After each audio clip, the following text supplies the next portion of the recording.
Welcome to the Virtual Center for the Study of the Constitution and Civic Responsibility, an ongoing inquiry into American political origins and evolving institutions. The Executive Director of the Virtual Center is Dr. Bill O'Brien. He's also your host for this ongoing conversation.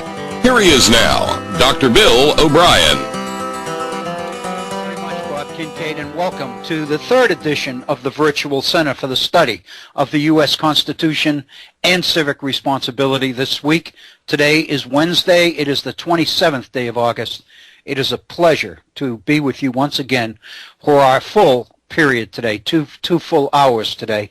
This is our final program of the week, and we'll be continuing the same theme that we've been looking at both Monday and yesterday, which is the whole issue of the extent to which concerns about class warfare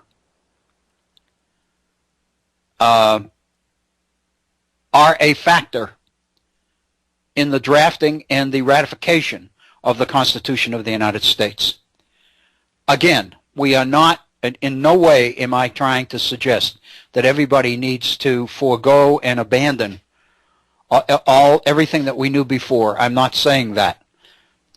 But it's pretty obvious that these particular issues that we've been focusing on for the last 2 days, and we will continue to focus on today, are important considerations. And the reason I say that, and the reason these programs are, I believe, so significant, is because this is material that has pretty much been overlooked, ignored, or suppressed, if you want to be crude about it. I'll be honest, I don't necessarily believe that there are that many people who really grasp the full ramifications of what we've got here. I think that that people would be shocked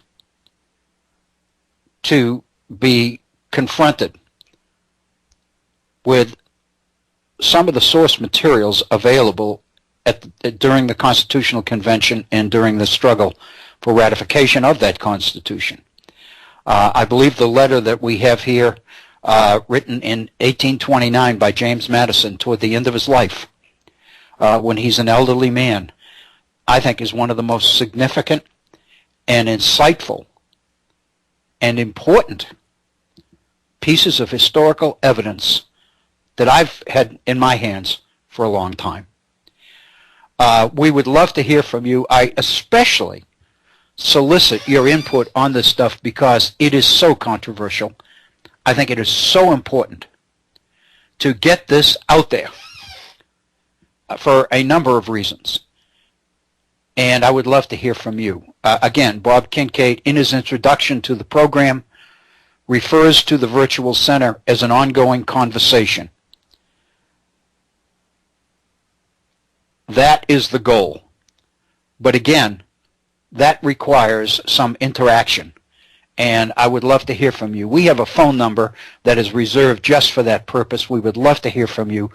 More than just me is interested. More than, I'm interested in what you have to say, of course.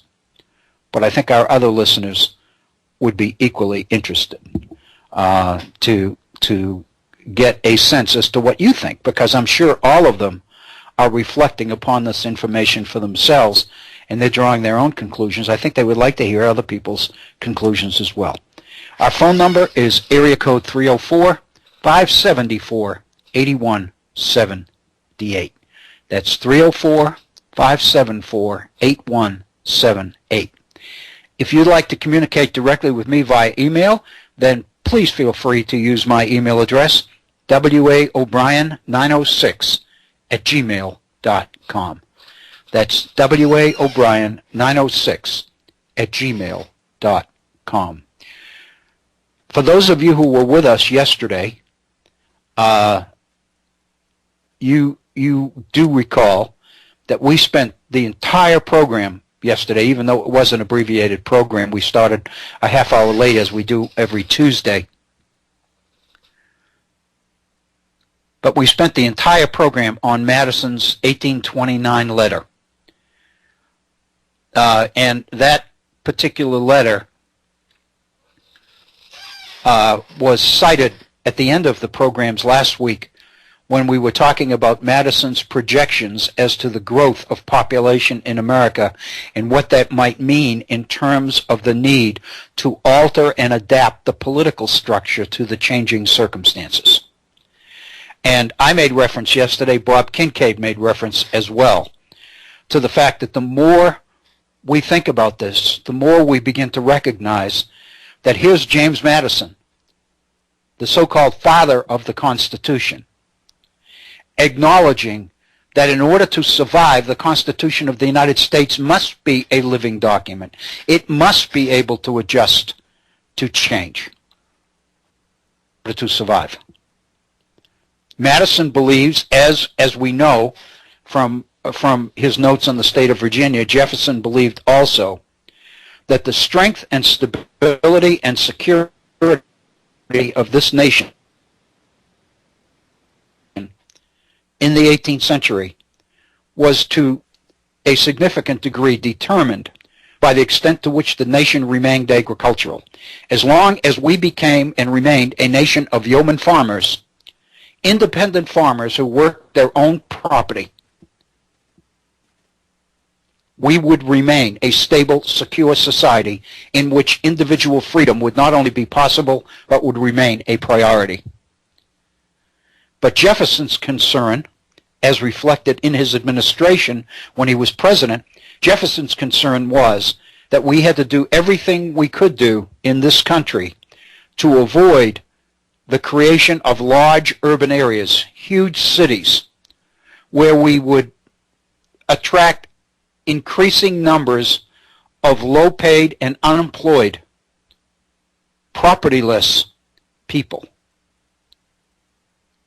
Those, Jefferson believed, if you look at European history, those are the seeds of revolution. That's where dissent and revolution originates. In cities, when you have large numbers of people that don't have a vested interest in preserving the status quo. Jefferson believed this was in part behind his absolute determination to purchase Louisiana from France when Napoleon made it available for $15 million in 1803. Jefferson believed that the securing of Louisiana, which encompassed more than well over half of the continental United States, guaranteed the peace and security and the stability of the American Republic for generations to come. It's obvious from this letter, written in 1829, when he was already an old man. Jefferson and John Adams had both died 3 years earlier in 1826 on July 4th, as we know. Madison, obviously, in this letter, is in total agreement with Jefferson on the issue of population. And he makes these incredible projections as to the growth of population in the United States, and he anticipates that in about 100 years from 1829, which would be ironically 1929, which is the market crash and the beginning of our Great Depression, ironically, Madison believes that by that time the population of the United States will have reached 192 million. Going back, Bob Kincaid went back to the census of 1960 and discovered that in the census of 1960, the population of this country was given as 189 million. So Madison was off by 3 million and 30 years. It's incredible. But in the letter we looked at yesterday, Madison is speculating on the fact that the Republic as we know it in the 18th century, the Republic as we know it can last only as long as there is sufficient property to make it possible for the vast majority of Americans to become property owners, to develop a vested interest or a stake in society as a property owner. But by 1829, Madison is already witnessing the increase in population in some urban areas in America and the extent to which these urban areas are being populated by people who have been forced to accept low-paying jobs, people who live from paycheck to paycheck, people who do not and cannot expect to ever own property. At the time, in 1829, a major political reform underway in this country was the expansion of the suffrage, the right to vote, to heads of household and heads of families. In other words, property qualifications, which had been the defining factor in who could vote and who couldn't during the colonial period and through the 18th century, property qualifications were being abandoned as state after state was lowering the requirements for the right to vote, until by 1829 the nation was experiencing an expansion of the suffrage to all those who were heads of family and heads of households. And in this letter, Madison is justifying that. He's justifying that as the kind of change that is necessary in order to preserve the republic in the face of changing demographics, which is an increase in the number of underemployed and unemployed, propertyless citizens. Madison believes and says very clearly that extending these people the right to participate in the political process is absolutely vital if these people are going to really feel that they are part of this nation, that they are part of the American national nation or the American community. Madison believes, and we all recognize, it seems to me, that the stability of any nation, especially a republic, especially a popular government that puts a premium on individual freedom,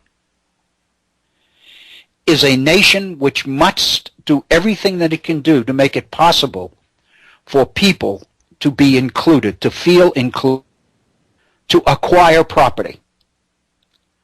That's no question. That's why throughout our history, government has been vigilant in making certain that people can buy property and hold on to property, which is why during the recent recession, the foreclosure craze that's been going on is very, very dangerous to America's social fabric. It's very dangerous politically because people are being driven out of the property market. People are being driven from their own homes. It is absolutely vital in order to preserve the security and the peace and the stability of this society that everybody must feel included. Therefore, government must do everything it can do to short-circuit this inclination on the part of the private sector to foreclose on mortgages that are in arrears. That's why programs, government programs like the VA program, the Veterans Program after World War II, and the creation of the Federal Home Loan Association, and the extent to which people's bank accounts and people's homes are secured and insured. Because home ownership and a feeling of that we all have skin in the game, that we all have vested in this society, is what makes this society go. So Madison, consequently, is endorsing and supporting the expansion of the suffrage during this period, 1829, to the heads of households and the heads of families.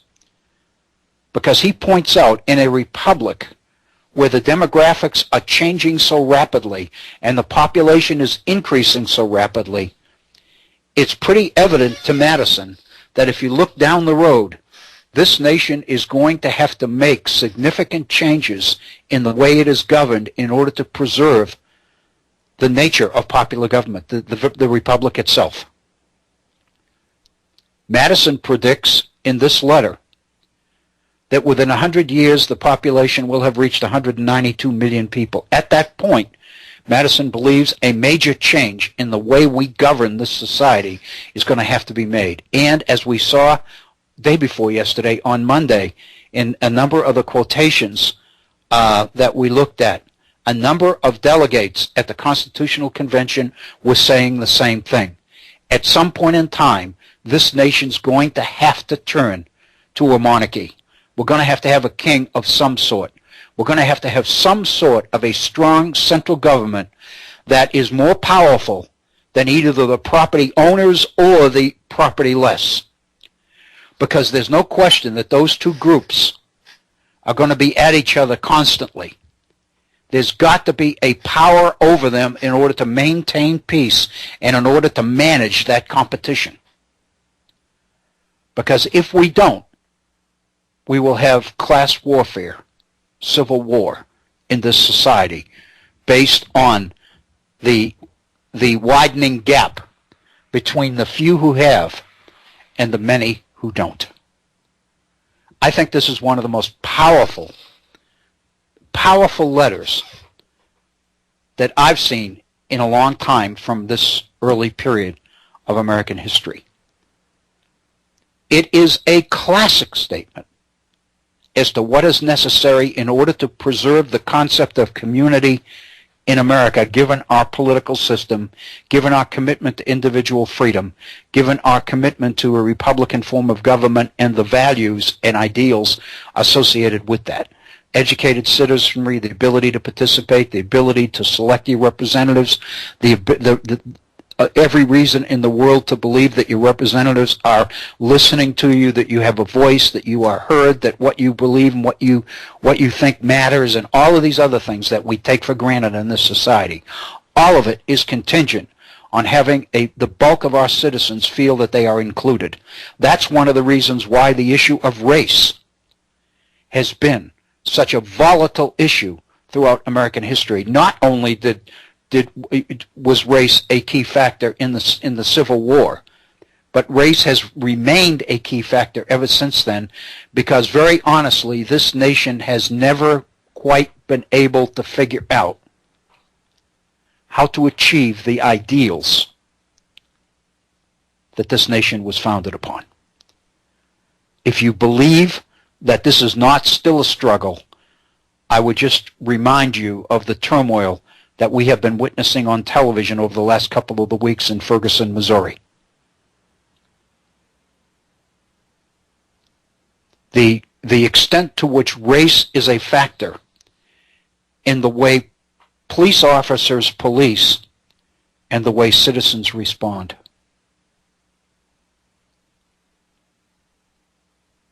I've heard, I know you had over the years, many prominent African-American spokesmen in this country, journalists. I'm thinking of Gene Robinson, specifically of the Washington Post, who I heard say this more than one time, that African Americans, in rearing their children, especially their male children, always make it a point to teach them to be very careful and expect to be stopped and frisked and everything else on the streets of American cities, because that's the way it is. We've never quite been able to get our arms around and handle successfully this problem. It is divisive. It is potentially divisive. It is potentially destructive of the nature of the community, the social fabric in our entire society. We have got to address it, and we have got to deal with it. And part of it is to recognize that in a popular government, which puts a premium on individual freedom and limited government, it is absolutely vital that people feel included, and that we do everything that we can do to prevent a sense from developing among any group of people in this society that they are excluded and that they are treated less than equally to everybody else. And that's what Madison is talking about in this letter. It is one of the most, I think, one of the most significant pieces of historical evidence that I've been exposed to in a long time. There was one more major paragraph to this letter of Madison's. You may remember that when we finished yesterday, we had a conversation going. Bob Kincaid got on the air, and we were batting back and forth. I talked to my brother last night, who made a point that he feels that Bob's contribution and the interaction is very, very helpful in understanding this, because Bob seems to have a way of zeroing right in on the key issues to make sure that everybody, when everybody leaves, they leave with the right information in the right order, as it were. Madison gives his projections of 192 million, and then he talks about. I think this is where we talked about. This is where we finished yesterday in terms of Madison's letter. Madison points out that there will be a gradual decrease in the ratio of this increase of population, but as long as agriculture continues to yield its abundance, the decrease or the change in the ratio, the growth of the population, will remain rather minor. In other words, there'll be a decrease. The rate of increase may not be quite as large, but all of that will be affected by the extent to which agriculture is able to support a growing population of non-farm people. Madison points out that Great Britain has doubled her population, Madison says, in 1829, in the last 50 years, which from 1829 would have been from 1780 to 1829. So in that 50-year period from 1780, from the period of American independence, as it were, up into the third decade of the 19th century, Great Britain's population doubled, notwithstanding its amount in proportion to its territory at the commencement of that period. In other words, Madison is pointing out that we have to remember that Great Britain's an island, and it cannot sustain population growth like that for too long, given the fact that it is an island. And then Madison makes reference to Ireland. And he said, Ireland is a much stronger proof of the effect of an increasing product of food in multiplying consumers. We know that in the mid-19th century, in the early 19th century, Ireland is going to experience a horrendous famine. It begins in the late 18th century. If you read Benjamin Franklin's papers, Benjamin Franklin is appalled at the way he sees people being forced to live in Ireland because there's inadequate food. Properties enclosed. People's access to sustenance is limited, which, again, drives many Irish citizens to embark on the overseas trek to the United States. So in the early 19th century, Irish immigrants tend to populate and to produce tremendous increase in America's cities: Boston, Philadelphia, Providence, New York, Baltimore, Philadelphia, and on and on and on. This is the paragraph that I was referring to earlier, because Madison writes in a way which makes it very difficult to grasp precisely what he's saying. So I encourage you to let's reason together. Let's reflect upon this one together. So first, let me read it.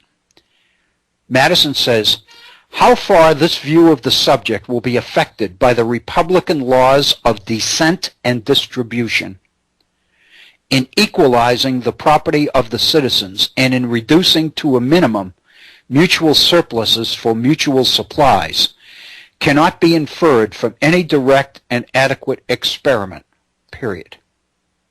Very, very complicated, difficult sentence. What Madison seems to be saying is that By definition, a republic must have laws which manage or seek to manage or regulate the distribution, the laws of inheritance, the laws of descent, and the laws of distribution of property. Laws that, as Madison says, result in equalizing the property of citizens and reducing the minimum mutual surpluses for mutual supplies. What he's saying is this is a very vague, this is a crapshoot. It's very hard to be precise. But in order to preserve stability, community, in a republic, its laws must do everything that they can do to manage and make more equitable the distribution of property and access to property.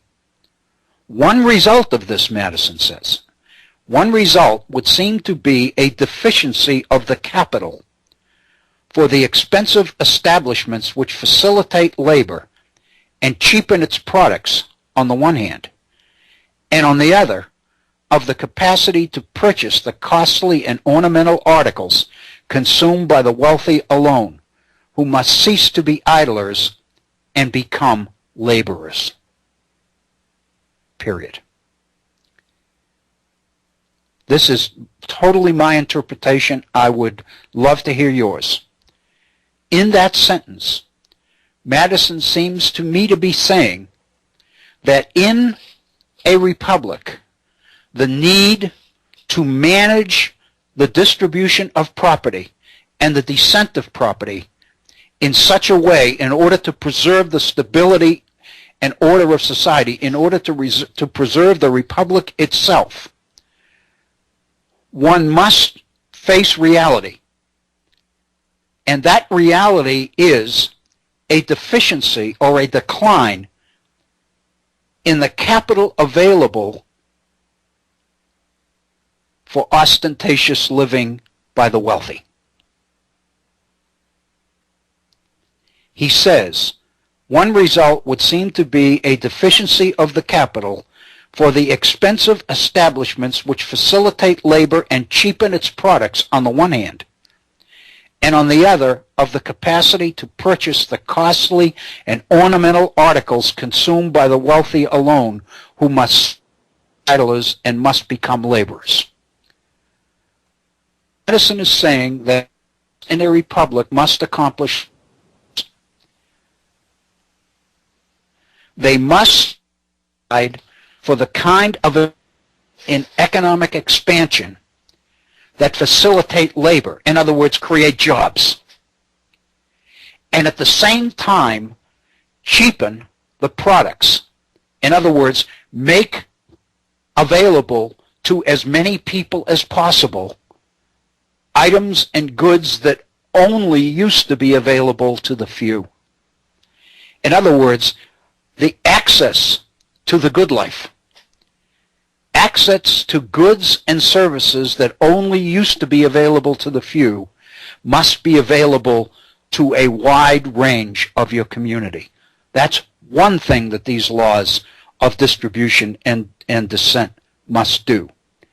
The other thing they must do is they must minimize the purchase of costly ornamental articles that only the wealthy ever buy and can buy. These people must appear to become laborers and cease to be just idlers. How they live, what they buy, whether in fact they flaunt their wealth or not, Madison seems to be saying all of that has a direct bearing on the stability and the security of the republic. There's no question that one reason that this is so significant, if you jump to today, is because we are being confronted, we are being bombarded with all sorts of evidence to suggest the tremendous increase in wealth, in the gap between the rich and the poor in this country. Inequality is greater in this country than it's ever been before. Inequality is greater in this country than it is in any other industrialized, developed country on the face of the earth. We are in for trouble, Madison would say, based on what he's written here. Madison goes on in that same paragraph. Another outcome, another result, he says, the increased mass of laborers added to the production of necessaries by the withdrawal for this object of a part of those now employed in producing luxuries, and the addition to the laborers from the class of present consumers of luxuries. In other words, what we're looking at here, ideally, is a redistribution of work in this country in such a way that the people who are doing well demonstrate a willingness to work for it. It doesn't mean that everybody has to have the same amount. We're not talking socialism here. We're talking access to wealth, access to jobs, access to living wages. All of these things, Madison is saying, requires a change in the relative demographics and makeup of society as it develops in the 19th century. Madison obviously already is beginning to see, early in the 19th century, the growth of cities and the increase of larger and larger numbers of propertyless working poor people in this country. We haven't even dealt with what's going to happen in this nation after we abolish slavery 30 years later in 1860. That produces civil war. To the effect of these changes, this is really significant. Madison says, to the effect of these changes, intellectual, moral, and social, the institutions and the laws of the country must be adapted, and it will require for the task all the wisdom of the wisest patriots. What Madison seems to be saying in that last sentence is, this is really delicate. We are going to have shrewd, sharp, patriotic, committed leaders who understand how volatile and how sensitive these issues are. They have a moral component. They have a social component. They have an intellectual component. The institution and the laws of this country must be adapted in such a way that we are able to address and deal with the changing demographics of this nation, or the republic will not survive. I think that this is one of the most important letters that I have ever read from one of the founders. I think it is incredibly insightful. I think it's incredibly important.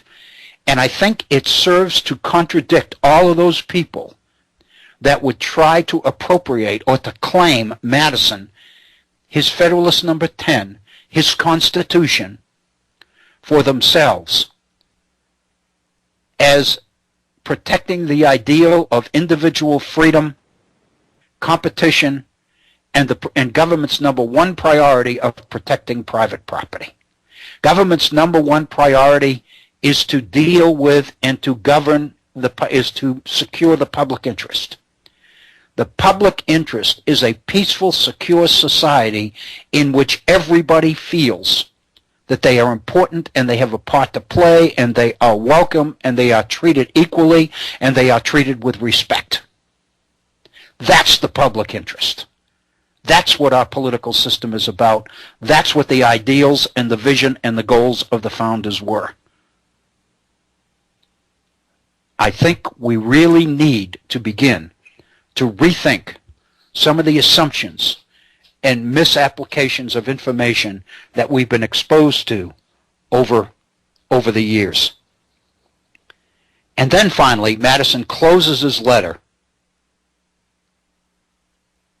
with this, which I think kind of pulls together the whole idea of the projections, the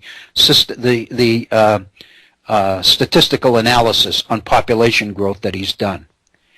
Madison said, supposing the estimate of the growing population of the United States to be nearly correct, In other words, he says, let's assume, for purposes of discussion, that what I've said probably will happen, will happen. Let's assume that. Let's assume that I've been correct. And the extent of their territory to be 800 or 900 millions of acres. In other words, let's assume that we're talking about the entire continental United States here.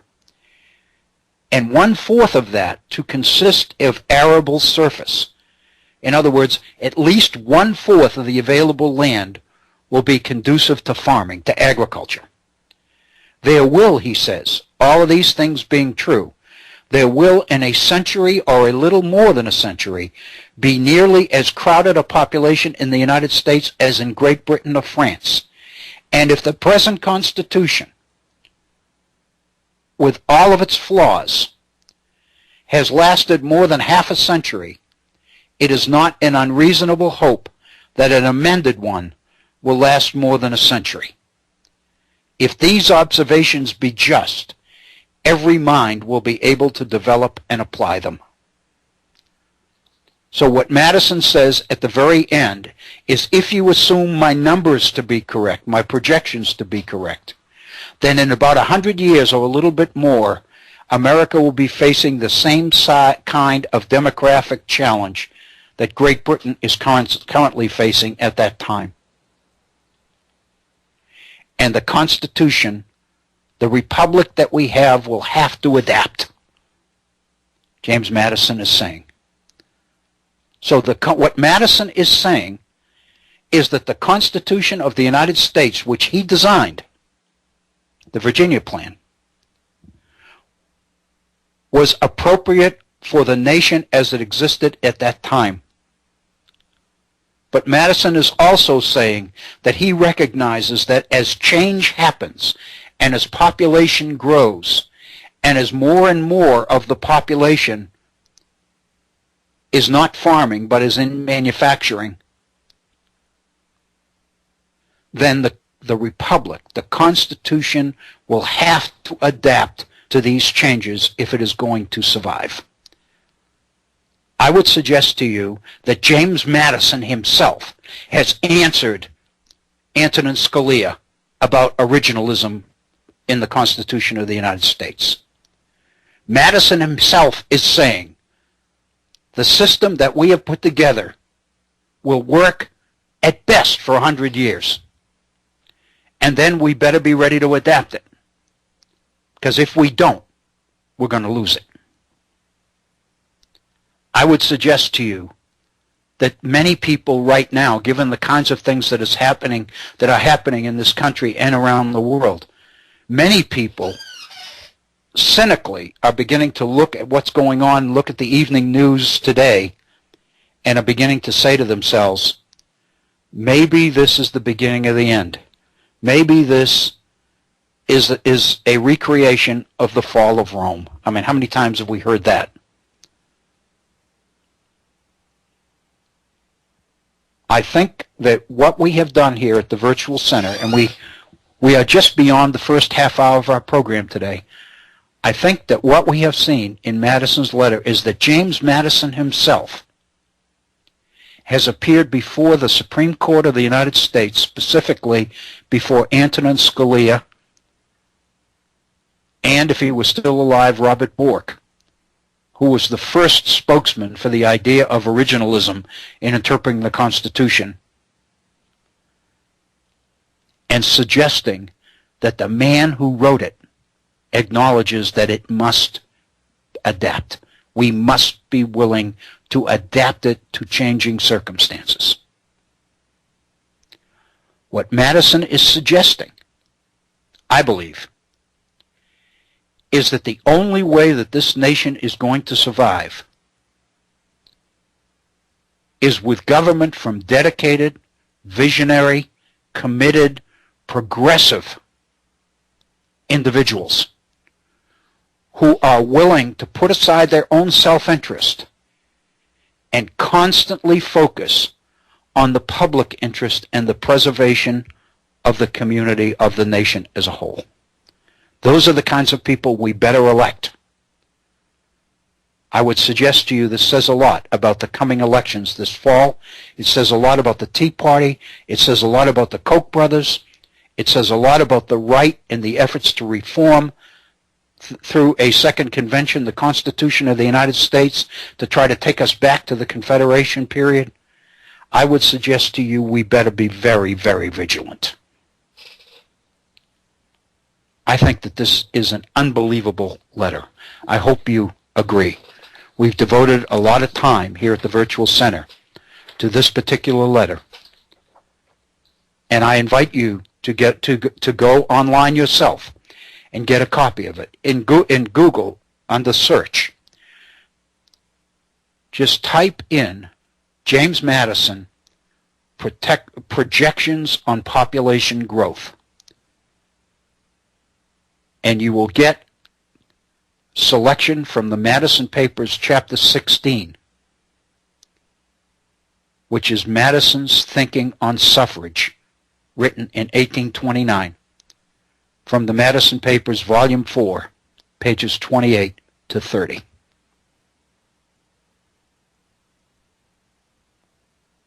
I think every American ought to have a copy of this particular letter.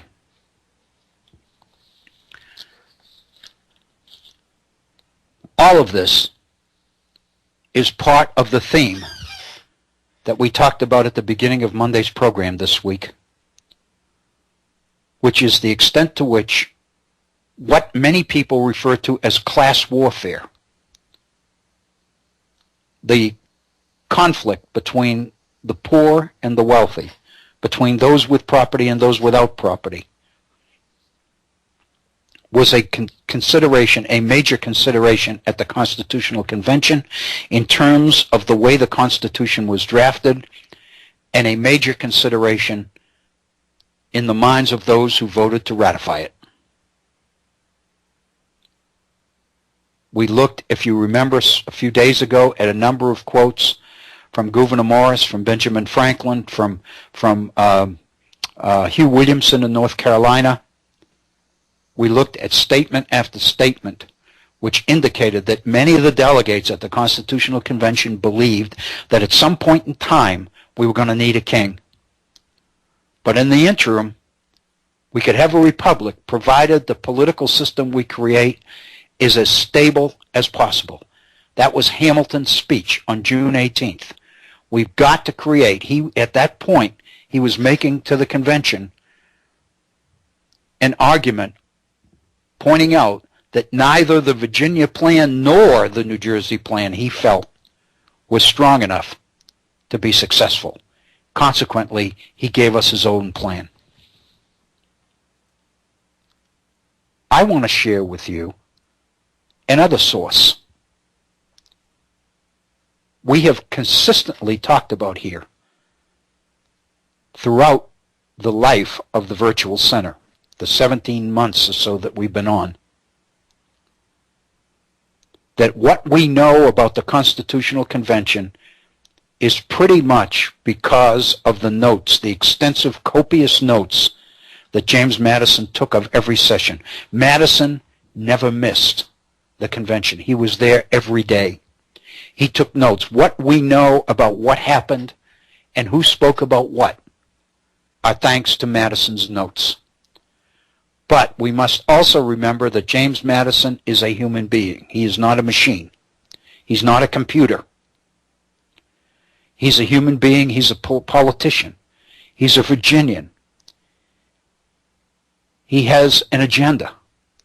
He has his own druthers. There's certain things he wants and certain things he doesn't want. One of the reason, what I'm getting to here, is one of the most, it's rarely spoken about.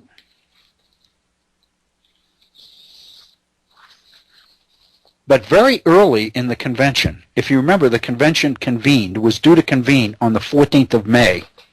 But actually, it took another week and a half before they had enough people to form a quorum to actually open the convention and appoint Washington as president of the convention.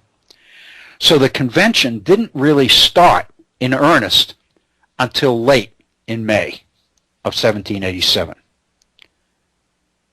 On the 29th of May, which is very early in the convention, Charles Pinckney of South Carolina proposes his own version of a constitution. This is right after the opening of the Congress, the opening of the Constitutional Convention. It's right after Edmund Randolph introduces the Virginia Plan, Madison's plan. This is Pinckney's plan. And one of the things that historians have been dealing with is the fact that Madison's notes are very, very sketchy and very, very skimpy on Pinckney's plan. It's very obvious to most historians that Madison wanted his plan to be the focus of discussion and debate at the convention. Therefore, he wasn't open to an alternative plan proposed by Pinckney, which, and I have a copy of it. If you read it, it's very similar to the Virginia Plan in a lot of ways. But ironically, it's quite similar as well to Hamilton's program as he lays it out on the 18th of June. Pinckney's talking about a strong government with a council of revision, the right of the Congress and the Senate together to oversee and, if necessary, veto state laws.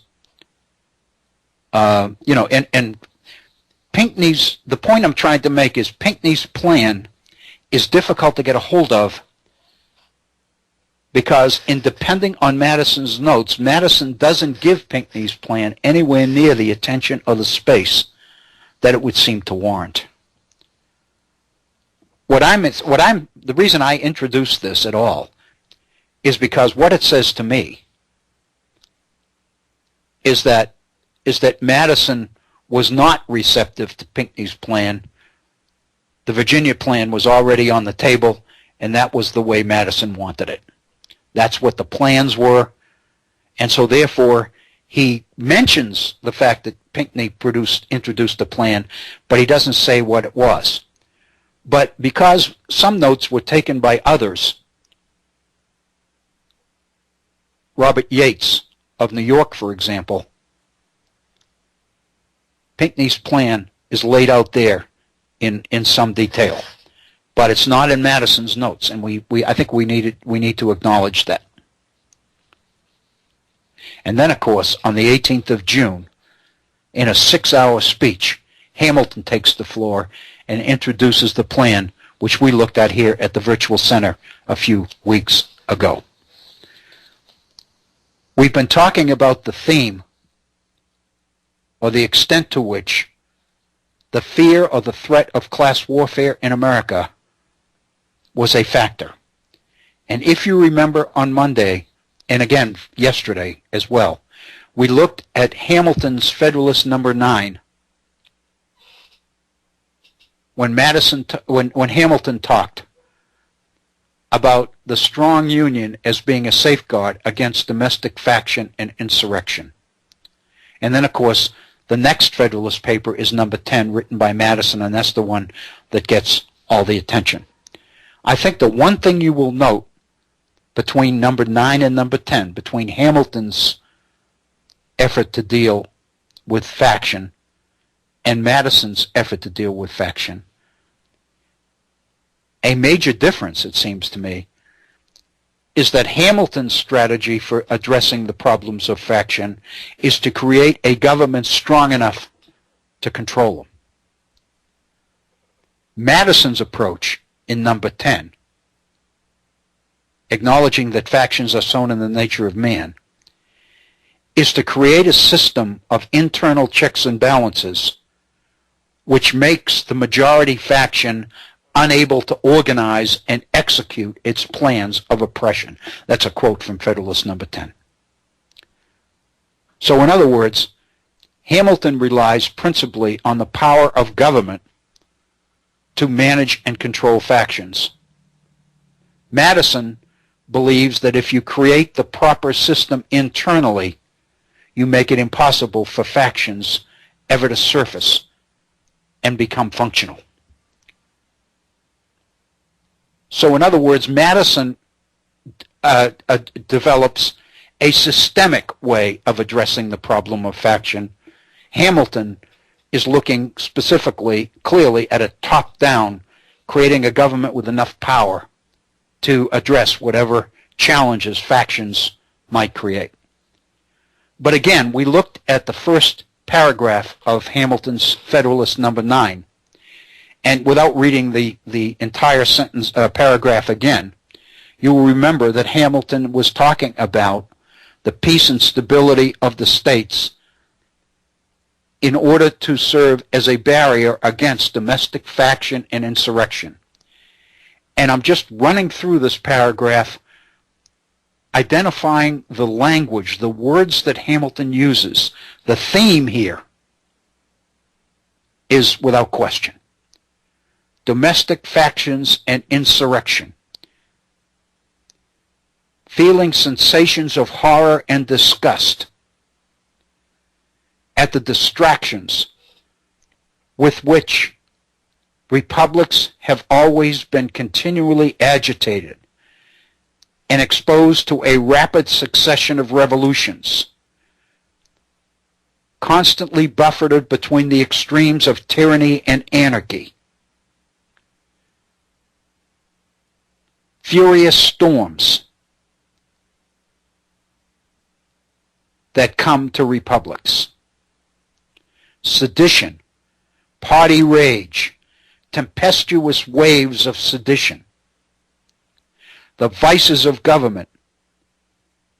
In other words, there's no question that if you pull all these words out, all these adjectives out, you begin to get a sense that Hamilton is opening Federalist number 9 by laying out clearly why republics must take into consideration domestic factions and the insurrections which they create. And we looked at his Federalist number, we looked at the first part of Federalist number 9. We haven't looked at the entire document yet because I think the second half of this is an effort to take on Montesquieu, and I think that's a separate program. But I wanted to share with you something else. You'll remember a few weeks ago that we looked at Madison's notes on Hamilton's speech of June 18th, 1787. And we went through Madison's notes, and there's quite a bit in them. Madison's notes on Hamilton's speech are pretty complete, but they are not totally complete. And it so happens that one of Hamilton's fellow delegates from the state of New York, Robert Yates, took notes on Hamilton's speech as well. And if you look at Yates's notes on Hamilton's speech, he says some things that about what Hamilton is saying that Madison doesn't say. And so I think that you can get a better, more of a flavor, if you will, of Hamilton's concern about the fate of the Republic by reading Yates's account of his speech than by reading Madison's account of his speech, if that makes sense. So what I would like to do, and we're moving towards the top of our first hour, it's 54 minutes after the hour. What I would like to do at the beginning of our second hour today is share with you that portion of Madison's notes in which he creates the portion of Hamilton's speech addressing domestic factions, the issue of class warfare, the issue of finding ways to preserve the Republic in the face of a changing nation that is going to be forced to confront the realities of a larger and larger population of non-farming people.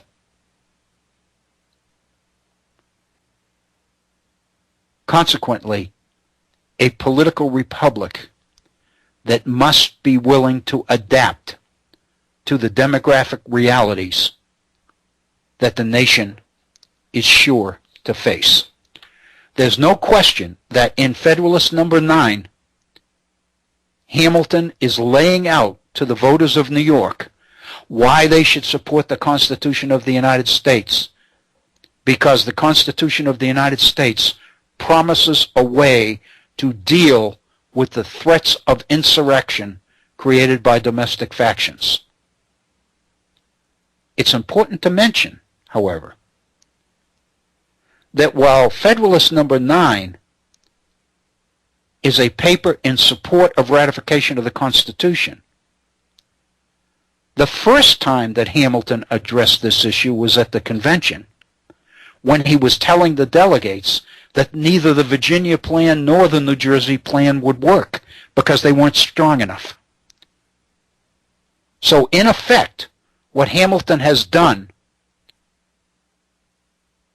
is become an advocate of the Constitution during ratification, while at the convention he was doing everything he could do to modify the Virginia plan in order to create a stronger government than Madison believed was even possible. So I think there's no question there's a contradiction, if you will, in Hamilton. Because at the convention, he's telling the delegates that the Constitution won't work. It won't be strong enough. But once the Constitution comes out of the convention and goes to the states for ratification, Hamilton becomes an advocate for ratification of the Constitution. His conclusion is, it's not what I would have done, but it's the best thing we could get through that convention. And that's pretty much what Benjamin Franklin said on the last day of the convention. This Constitution is not perfect. All of us would see things in it we'd like to change. But Franklin said, it's the best we could come up with. We've been here 3 months. We've been here all summer long. What we need to do is put aside the things we would change and do everything we can do within our own states to get citizens to vote for this, by making them realize that it's either this or anarchy, civil war. The ratification of the Constitution of the United States, more than anything else, is presented to the voters in the context of, it may not be perfect, but it's the best we've got and we better do it, because if we don't, we're going to lose it all. Madison and Hamilton and Jay believe that in the face of that kind of a choice, the voters will go along. It turns out that it was darn close. In fact, in New York and in Virginia both,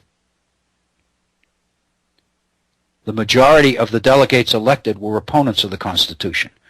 So its supporters had to do some fast footwork in order to get positive votes for ratification from elected conventions, which the majority of whom were elected to defeat the Constitution. Thus, the idea of giving in to a Bill of Rights, promising people we'll add a Bill of Rights, we'll make amendments. And Madison himself believes that that's enough to put it over, and he's right. We are at 59 minutes after the hour. Why don't we pause and take a break, a 4 or 5 minute break? Then we'll come back, and I want you to hear Yates's notes on Hamilton's speech of June 18th within the context of the threat of insurrection and faction in America. This is important stuff. Please stay tuned. The Virtual Center will be right back. Here here's Dr. Bill O'Brien. Bob Kincaid, thank you very much, and welcome to the Virtual Center for the Study of the U.S. Constitution and Civic Responsibility. If you are just joining us, welcome to today's program. If you have been with us throughout the entire program today, we thank you so very much for staying with us. Our phone number is area code 304-574-8178. That's 304-574-8178. My email address, if you'd like to communicate with me directly, waobrien906@gmail.com. That's waobrien906@gmail.com. Our theme has been domestic insurrection, what many today refer to as class warfare, the potential struggles between rich and poor, between those with property and those without it in the 18th century, and the extent to which that issue was a key factor in the Constitution of the United States, the way it was designed, the reasons it was approved, and the reasons that voters ratified it. As we mentioned at the end of our first hour, I'd like to go back to Hamilton's speech of June 18th. But whereas before we were looking at James Madison's notes of Hamilton's speech, I'd like to look at a portion of Hamilton's speech through the eyes of Robert Yates, his fellow delegate from New York, who was an anti-Federalist, who was opposed to the Constitution, who arrived late to the Constitutional Convention and left early. His notes aren't as valuable as Madison's because he wasn't there for much of the convention, but he was there for Hamilton's speech. And because he was a fellow New Yorker with Hamilton, and because they differed on the Constitution of the United States, then what Yates takes down speech is a little bit different than what Madison. So what I'd like to do, if you bear with me, is share with you just the portion where Hamilton in his speech deals of domestic insurrection, issue that we looked at in paragraph of 9. If you remember Hamilton's speech, the first point, inadequacies of the Articles of Confederation, he looks at the Virginia plan into those inadequacies. Then he looks at the New plans to address those inadequacies as well. And as we pointed out when we looked at Madison's notes, Hamilton's conclusion is that neither one will do it. That's the point at which I'd like his notes. This verbatim, Robert Yates wrote down as spoken by Alexander Hamilton on June 18th, Constitutional Convention. Such are the insuperable objections be done. I am at a loss. I foresee the difficulty on a plan of drawing a from a continent. I think in our conversation with Bob Kincaid yesterday, Bob made the point. What can you have for a territory as large as the continent of the United States?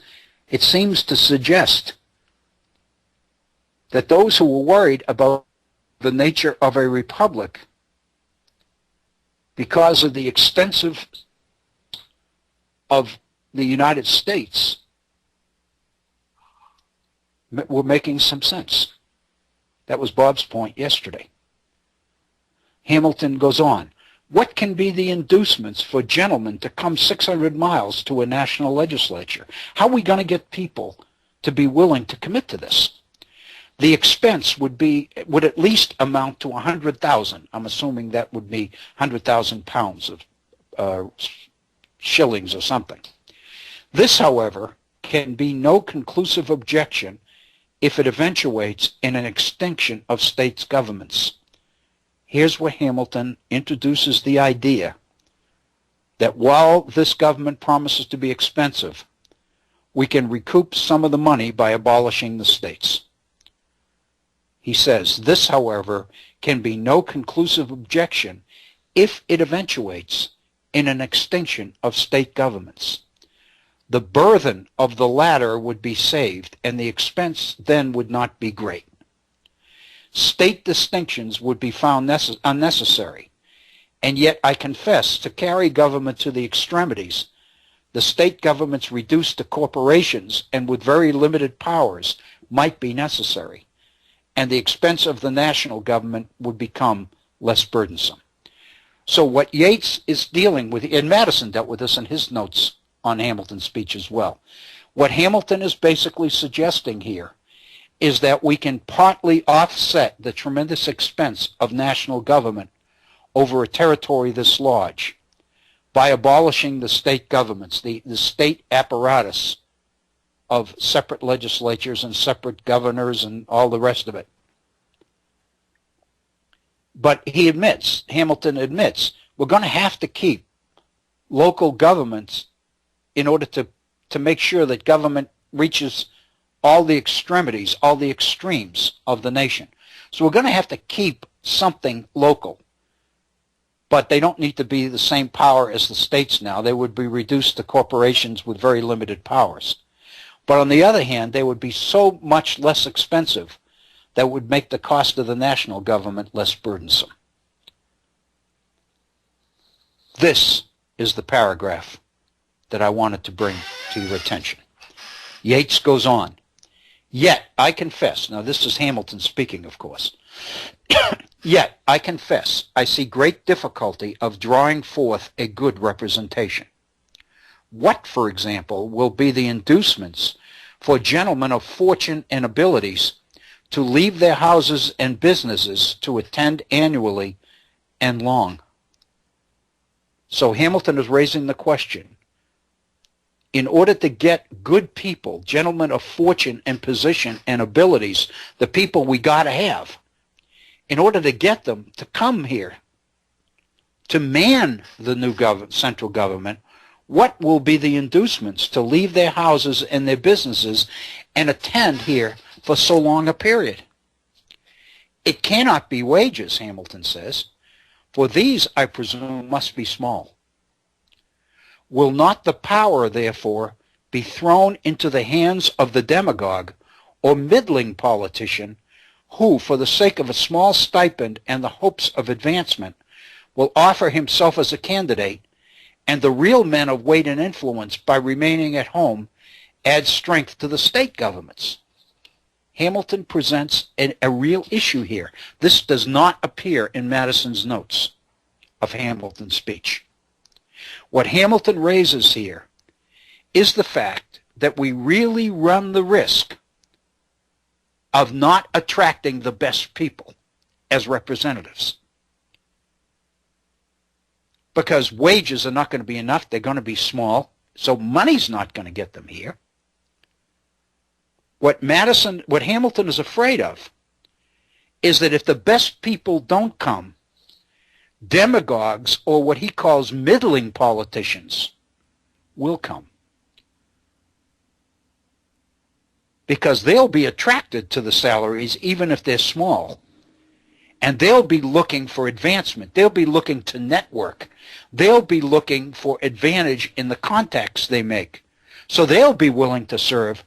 What we're liable to end up with then is government manned not by the best people, but by ambitious, self-interested people who really have no interest at all in governing for the public interest.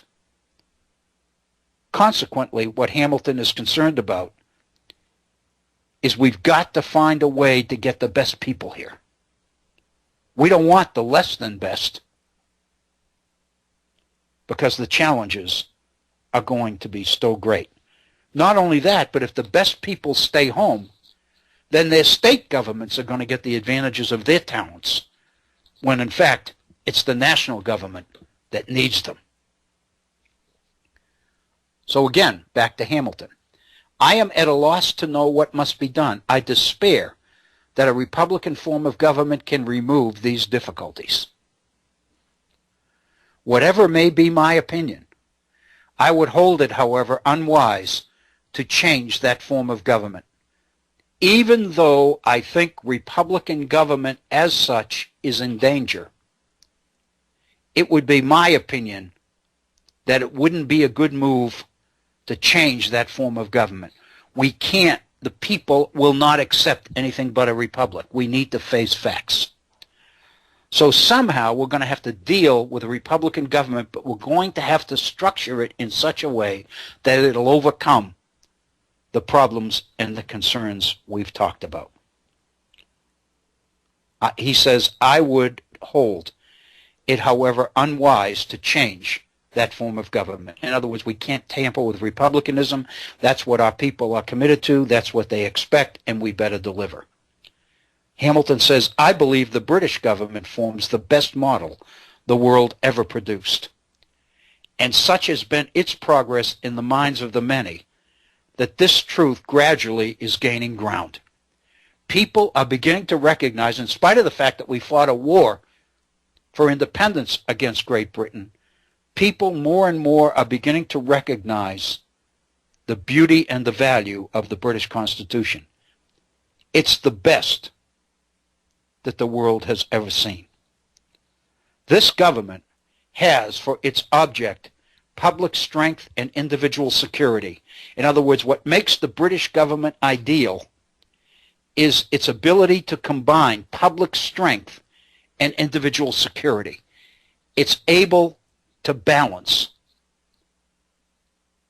the freedom of the people with the need for order and security and strength in government.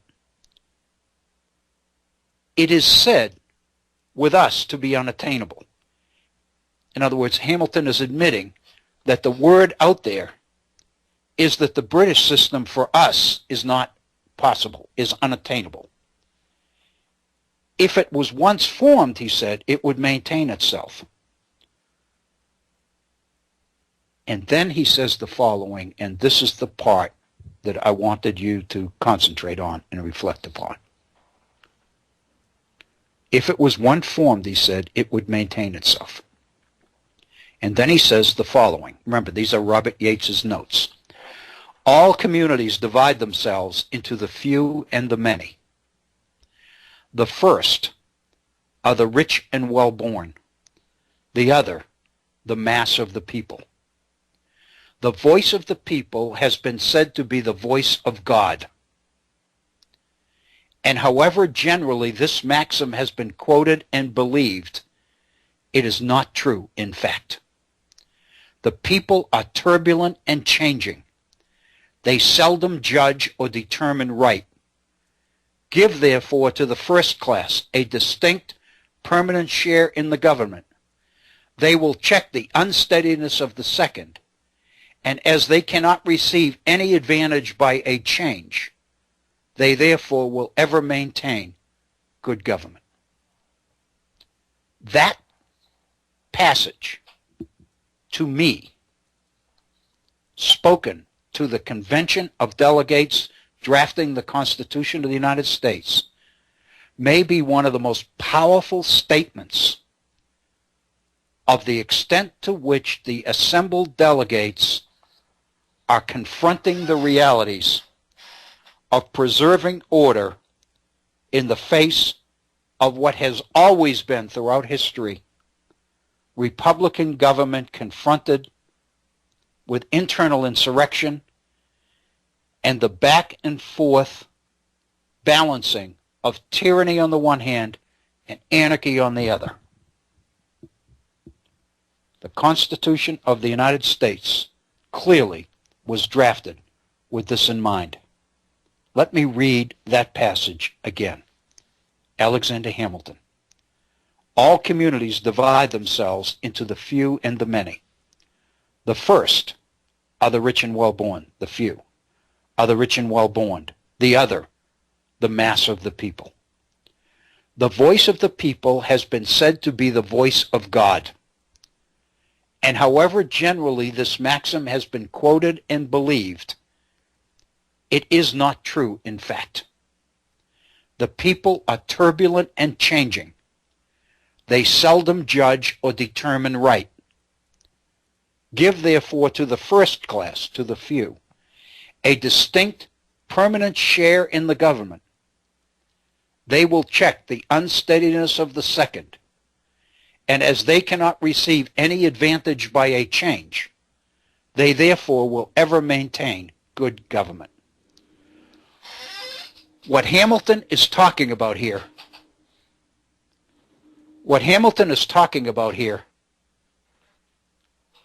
is finding a way to connect the best people to the new government if you want to guarantee their support. We have to find a way to allow the best people an opportunity to benefit from the government. If they are benefiting by supporting the government, then they don't have anything to gain by changing it. Therefore, they will become the biggest, strongest supporters of government, and that's what we've got to have.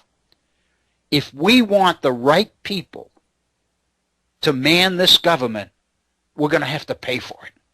We're going to have to find a way that it benefits these people to support and manage and participate in this government. I would suggest to you what Hamilton is inferring here is the constant relationship between government and the private sector. The reciprocal relationship between government and business, i.e., the positive connection between government and corporations, corporate America. If we want the right people to do the right thing, we have to make sure that it's in their interest to do that. Therefore, we have to create real opportunities for the best people to benefit from their support of this government.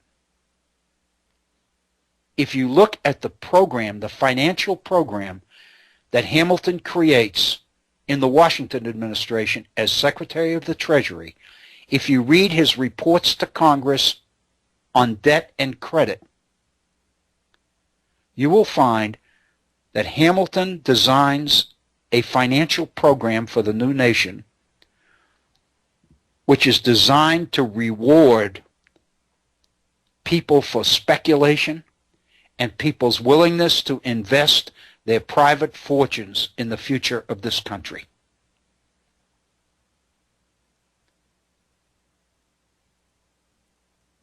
Basically, what Hamilton says here is that even though we like to think in a republic that the voice of the people is the voice of God, let's be honest. And Hamilton is being honest with these delegates. No wonder when they left after he finished speaking and introduced his program, they adjourned for the day and just walked out without another word. Because Hamilton was laying it out in this speech. Hamilton's speech goes on, and these are the notes of Robert Yates. Can a democratic assembly, Hamilton says, who annually revolve in the mass of the people, be supposed steadily to pursue the public good? Hamilton is asking this question rhetorically. Can a democratic assembly who annually revolve in the mass of the people, in other words, annual elections, etc., can people who are elected democratically to serve for only 1 year, can this be expected to pursue the public good? Hamilton asks, nothing but a permanent body can check the imprudence of democracy. Their turbulent and uncontrolling disposition requires checks. This is the most blatant statement of social control and the extent to which these considerations were a factor in the structure of government created at Philadelphia by the Constitutional Convention that I've ever seen. Nothing but a permanent body can check the imprudence of democracy. Their turbulent and uncontrolling disposition requires checks. The Senate of New York, although chosen for 4 years, we have found to be inefficient. Will, on the Virginia plan, a continuance of 7 years do it? It is admitted that you cannot have a good executive upon a democratic plan. See the excellency of the British executive. He's placed above temptation. He can have no distinct interest from the public welfare. He's king for life. The king is the king in Great Britain. He has nothing to gain. There's no place else to go for him. So therefore, he'll always be concerned with the public interest, the public welfare first, because there's no benefit for him to do anything else. Nothing short of such an executive can be efficient, Hamilton says. The weak side of a Republican government is the danger of foreign influence. This is unavoidable unless it is so constructed as to bring forward its first characters in its support. I am therefore for a general government, yet would wish to go the full length of Republican principles, and then he lays out his proposal, the one that we looked at in Madison's note. One legislature, one body of the legislature that would serve during good behavior for life, that would never have to run for election. One executive appointed who dares to execute his powers. Hamilton says it may be asked, is this Republican system? His answer, it is strictly so, as long as they remain elective. As long as the people can vote for somebody, it's a republic. What Hamilton is saying is it's a play on words. People are committed to a republic, will give them a republic. As long as they can participate, as long as they vote, it's a republic. But we need a president for life. We need one house of the legislature to serve for life. We need a court that serves for life. We need a central government that has the power to strike down state laws that it feels are inconsistent with the Constitution. And then Hamilton says, somebody's racing a car engine down the street. I apologize if you're picking that sound up. Let me observe, Hamilton says, that an executive is less dangerous to the liberties of the people when it's in office during life than for 7 years. A president that's there for life poses less of a threat to the freedom of the people than one that only serves 7 years. And then he's going to go through and give reasons for that. He said, it may be said that this constitutes an elective monarchy. Pray, he says, what is a monarchy? May not the governors of the respective states be considered in that light? But by making the executive subject to impeachment, the term monarchy cannot apply. In other words, as long as people have a way to remove the executive by impeaching him, it's not a monarchy. As long as people can vote for something, it's a republic. In other words, what Hamilton is doing is laying out to the convention delegates exactly what the deal is. These elective monarchs, Hamilton says, have produced tumults in Rome and are equally dangerous to peace in Poland, but this cannot apply to the mode in which I would propose the election. Let the electors be appointed in each of the states to elect the executive. And then he goes through the rest of his plan. The assembly, the members of the House of Delegates, or House of Representatives, so to speak, would be elected for 3 years. As we know, the Constitution changes that to 2. But the fact of the matter is the members of the Senate would be chosen for life. the executive to have the power of negativing all laws to make war or peace.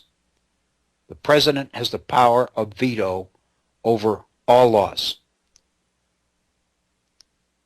and to remain in office during his life. The president makes all laws related to war and peace with the advice of the Senate, to make treaties with their advice, but to have the sole direction of all military operations, and to send ambassadors and appoint all military officers, and to pardon all offenders, treason excepted, unless by advice of the Senate. And then at the very end, Yates includes the line, I remember reading this once before here in the Virtual Center. His closing comments, and these are Yates's notes, are, I confess that this plan and that from Virginia are very remote from the idea of the people.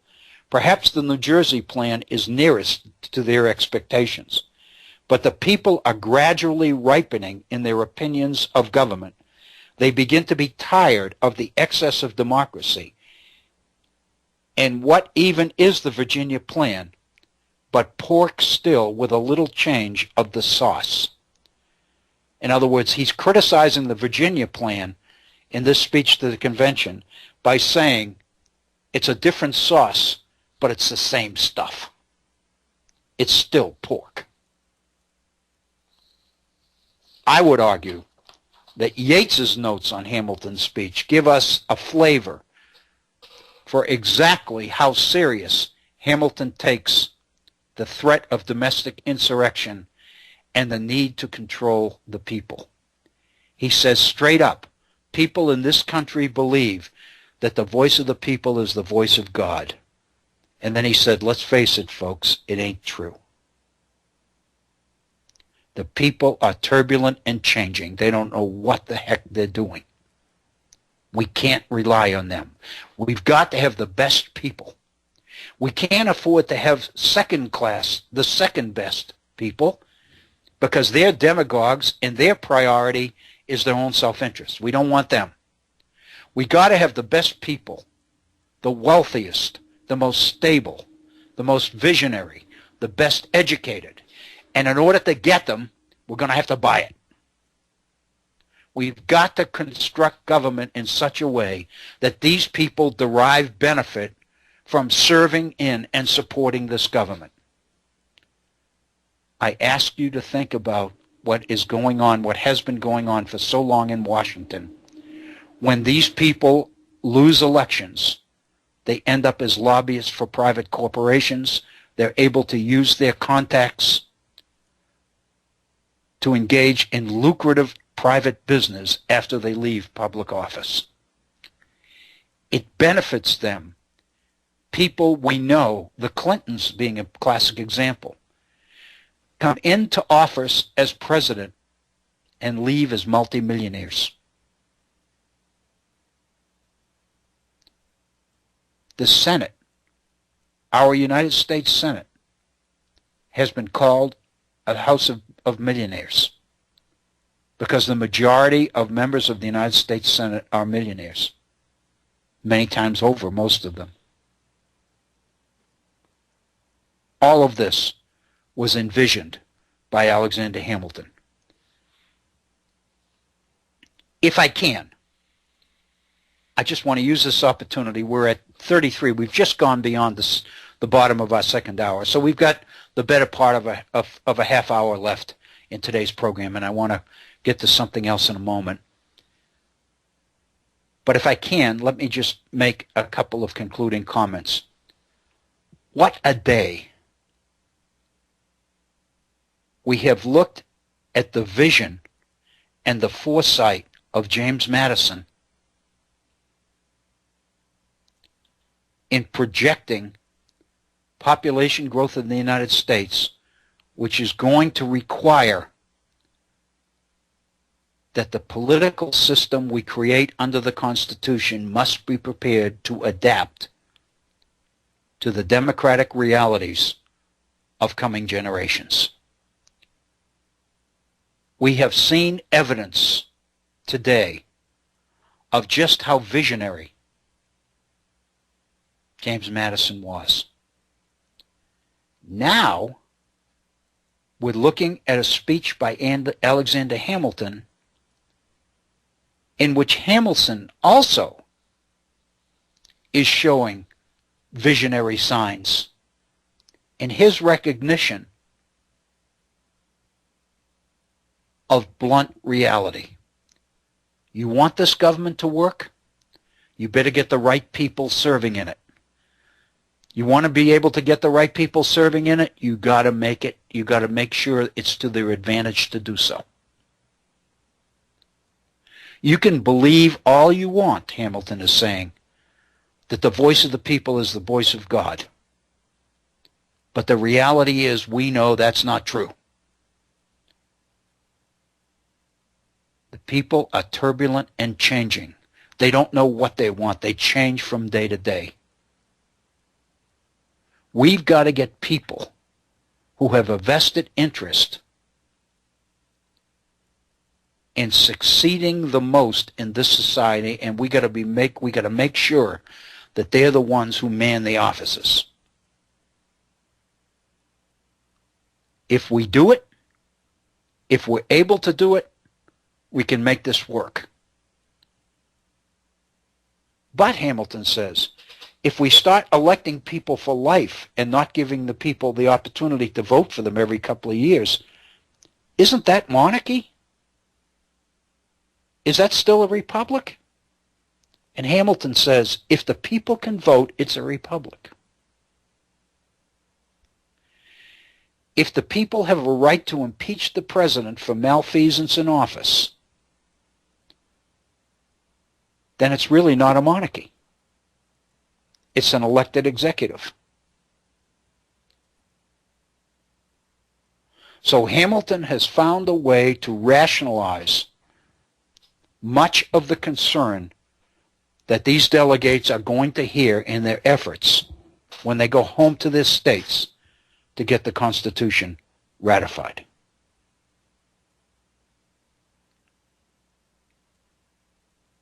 In my mind, there's absolutely no way that we can understand the structure and organization or the ratification of the Constitution of the United States unless we take very seriously these concerns.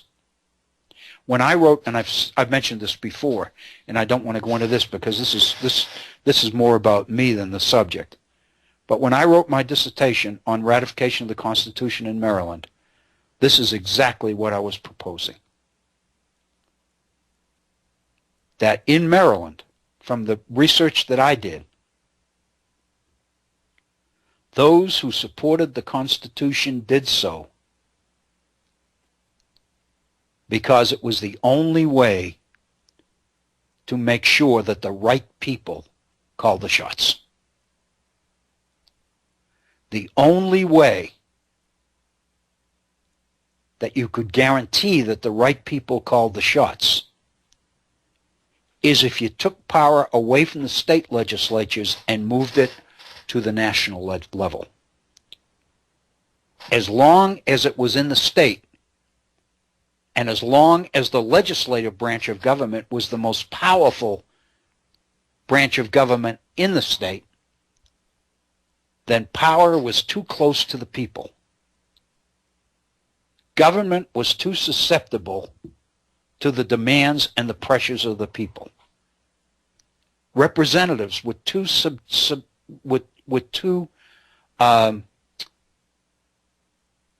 too much answerable, if you were, to instructions from their constituents.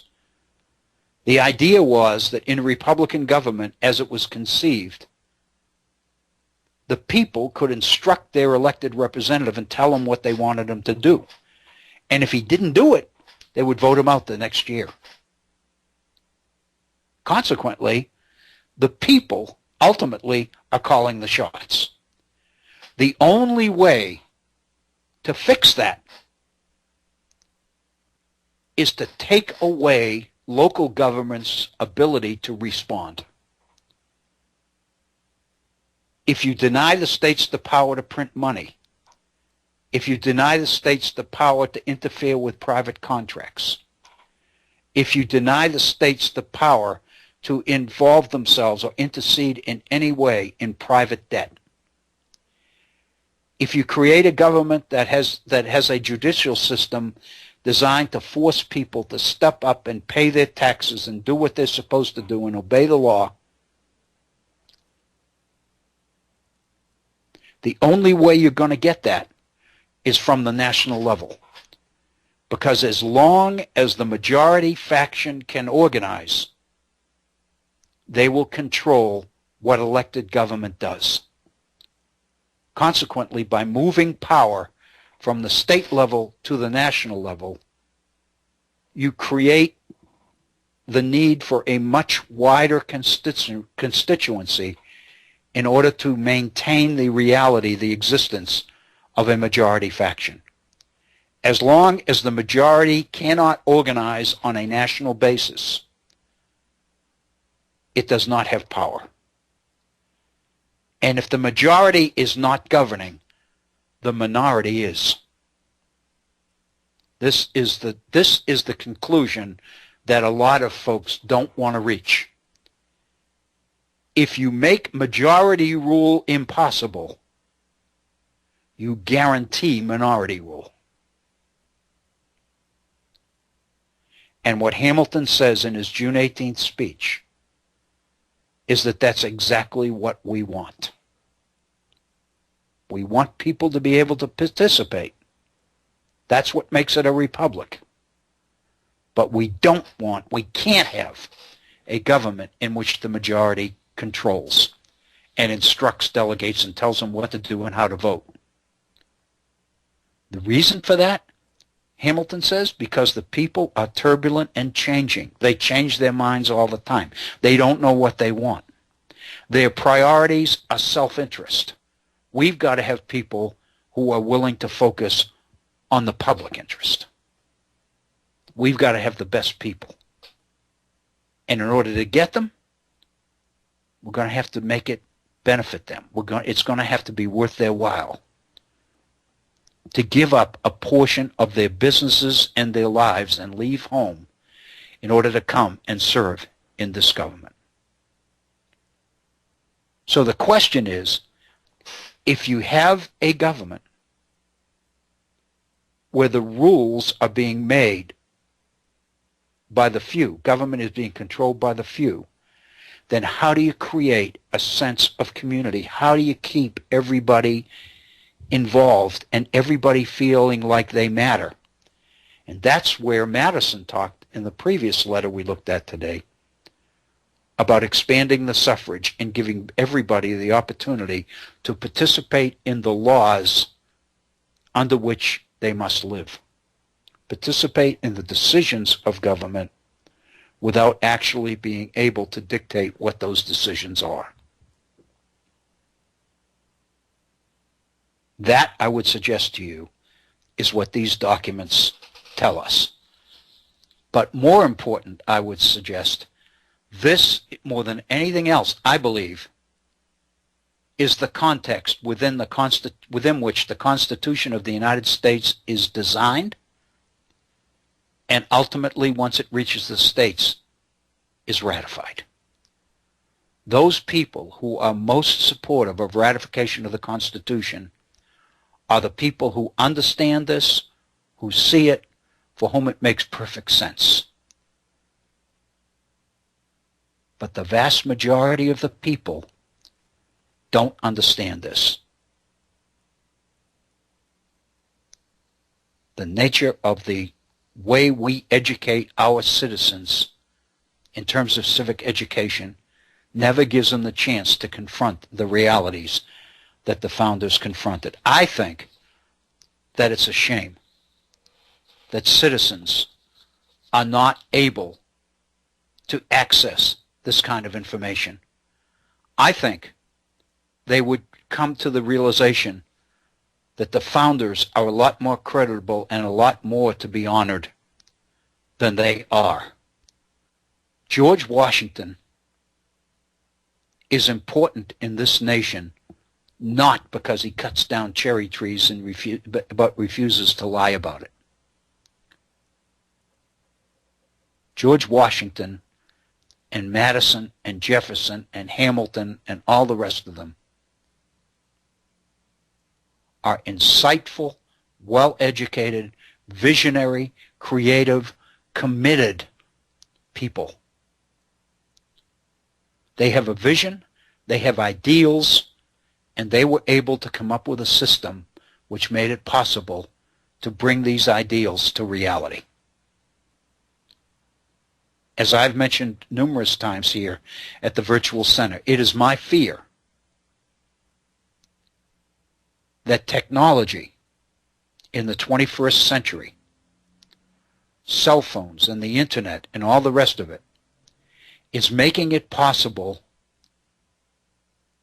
to bring the majority faction to fruition.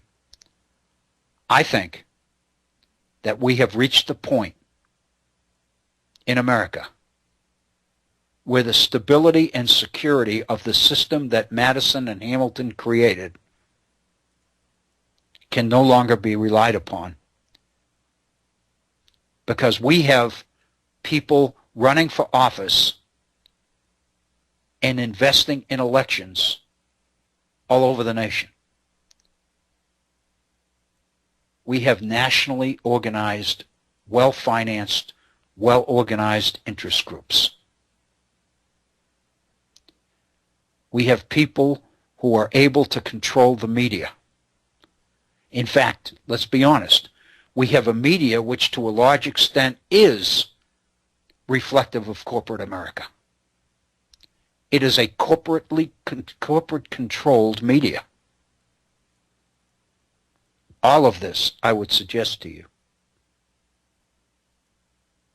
raises serious questions about the nature of the political system which Madison and the founders were able to create.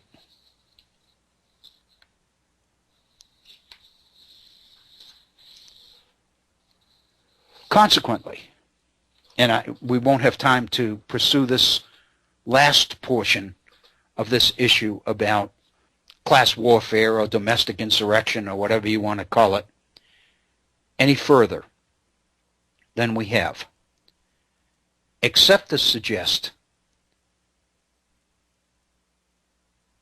that in order to get the people, the voters in the states, to buy into this Constitution once it's drafted, once it's created, requires an incredible public campaign, public advertising campaign, PR campaign, whatever you want to call it, political spin, advertising, promotion, use of the media, whatever you wanted to talk about. I would suggest to you that the threat of domestic insulation, the threat of domestic insurrection, the threat of violence, primarily promoted by the poor, is a major factor in getting the Constitution of the United States ratified. All of us know about Shays' Rebellion in the fall of 1786 and the spring of 1787. All of us know that only 5 states showed up at the Annapolis Convention in early September of 1786. But when the Philadelphia Convention met in May of 1787, 12 of the 13 states show up. There's absolutely no question that a major stimulus to bringing states to the reality that the Articles of Confederation had to be revised is Shays' Rebellion, and the realities of Shays-like rebellions in a number of other states. Not only did Shays' Rebellion occur in Massachusetts, but on September 20th, 1786, in Exeter, New Hampshire, New Hampshire farmers surrounded the legislature in Exeter and demanded paper money, demanded the abolition of all debts and all taxes, and demanded the equal distribution of property. Communism.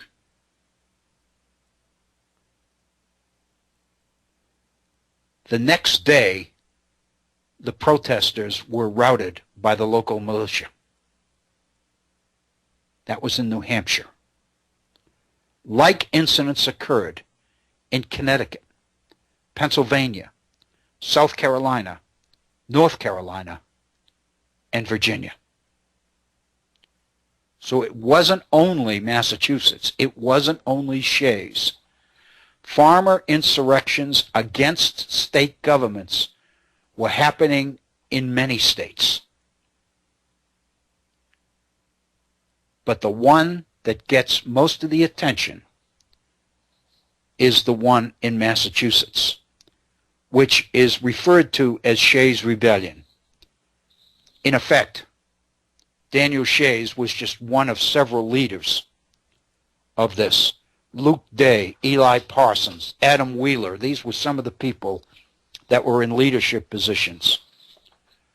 But the point I want to make is the extent to which those prominent citizens who advocated revision of the Articles of Confederation in the direction of the Constitution used the threat of Shays to frighten people into the reality that they had better support the Constitution or they were going to see insurrections and rebellions all around them.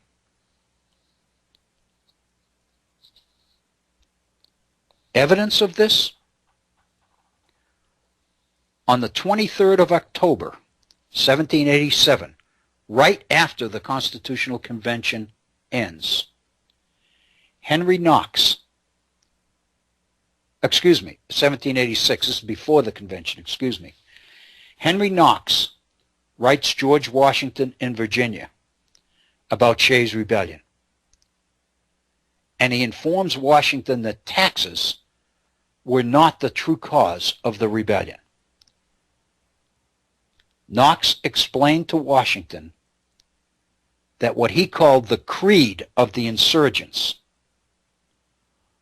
was that the property of the United States, quote, ought to be the common property of all, unquote, and that the insurgents were determined to annihilate all debts, public and private, and have agrarian laws which are easily affected by the means of unfunded paper money, which shall be a tender in all cases whatever.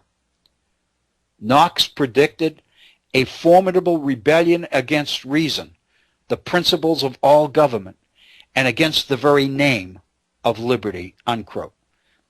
To put this in a nutshell, Henry Knox scares the living hell out of George Washington about Shays' Rebellion.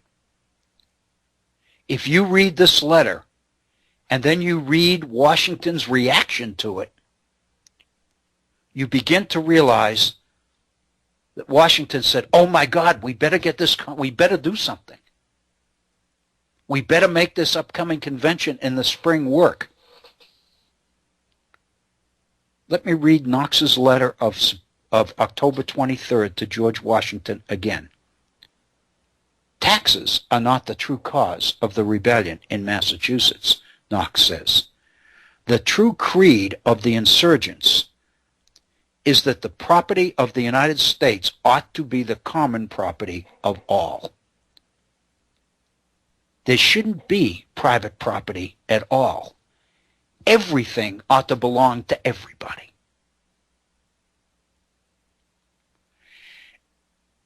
And, Knox said, the insurgents were determined, quote, to annihilate all debts, public and private, and have agrarian laws which are easily affected by the means of unfunded paper money, which shall be a tender in all cases whatever.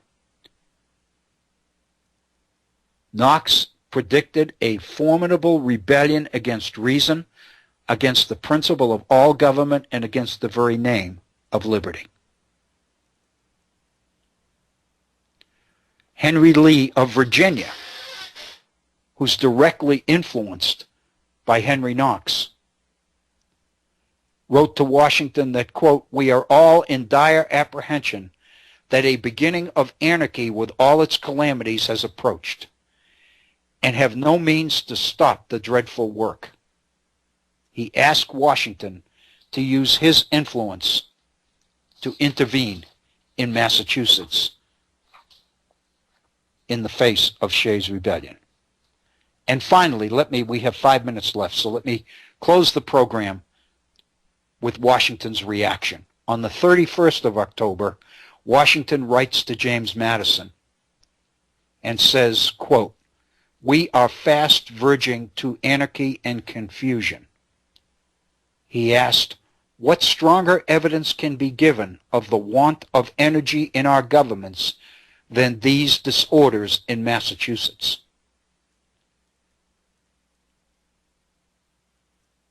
Washington thanked Knox for his letter and addressed what he called the vague and contradictory reports of the newspaper.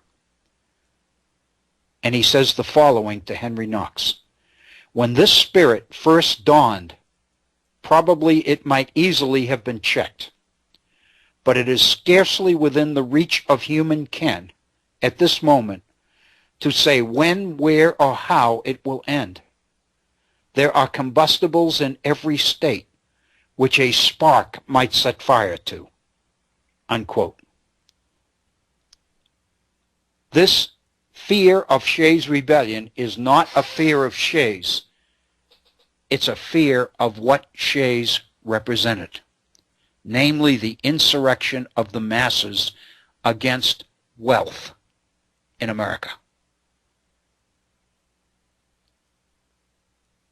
What I am suggesting as we end this week's programming at the Virtual Center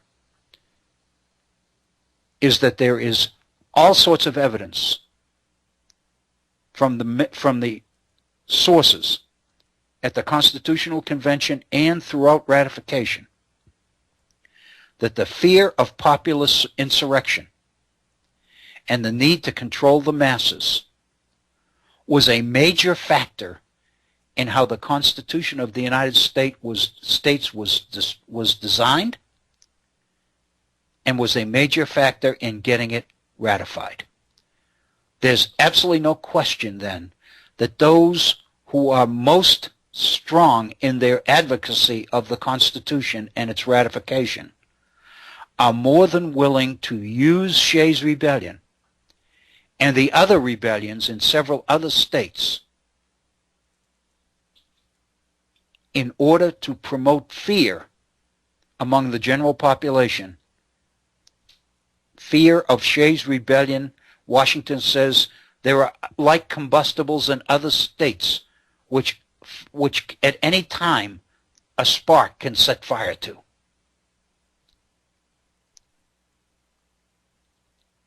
If you deal with the Constitution in that frame of mind, there's no way in the world that you are not going to vote for ratification.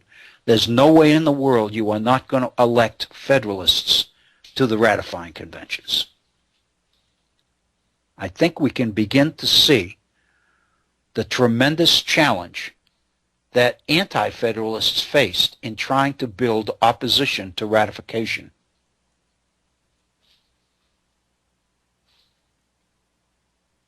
Because the Federalists had access to the media, and they had Shays' Rebellion blown way out of control on their side. There's absolutely no question then that we're not talking about domestic insurrection as being an issue only in the Constitutional Convention. It was an issue in every state.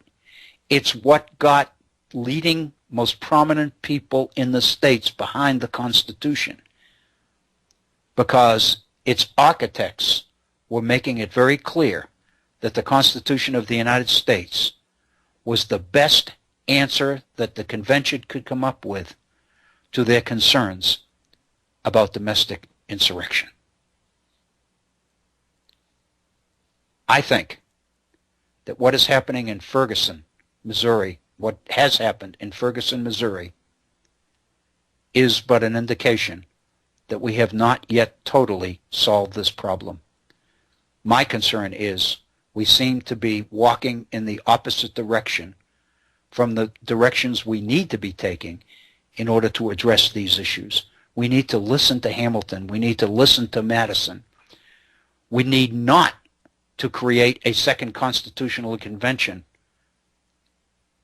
in order to amend the Constitution back into the 18th century when in fact it needs to be adapted, if at all, in preparation for the 21st century.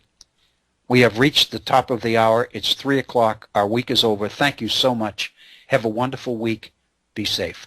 Thank you.